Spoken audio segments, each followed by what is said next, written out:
Вот, на них смотри. Посадочка, видите, отсюда вытаскивается.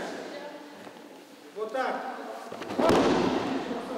С традиционным татарским видом спорта финалистов познакомил чемпион России по греко-римской борьбе Абдулхак Абдулгаязович Минибаев. Сегодня он ведущий тренер Тюменской области по борьбе КРЭШ. У нас своя задача, чтобы они имели представление о борьбе КРЭШ и явились нашими сторонниками в этом деле.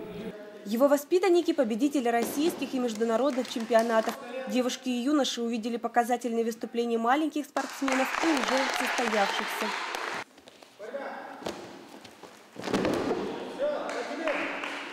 Опытный тренер Абдулхак Минибаев рассказал джигитам об основах и правилах борьбы КРЭШ, как правильно наматывать пояс, как выполнять и считать броски. А его подопечные, уже опытные борцы, показали татарским джигитам основные приемы и научили их выполнять.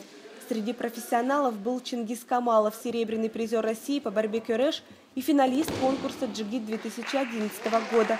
Только вот в отличие от татами, на сцене Чингис не стал первым. Подвело знание татарского языка.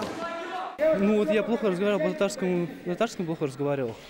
И для этого я понял, что надо учить свой язык, и это самое главное.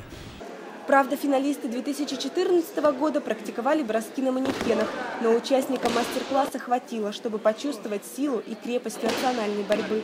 Научился правильно держать кушак, как правильно кидать, как правильно оценивать баллы.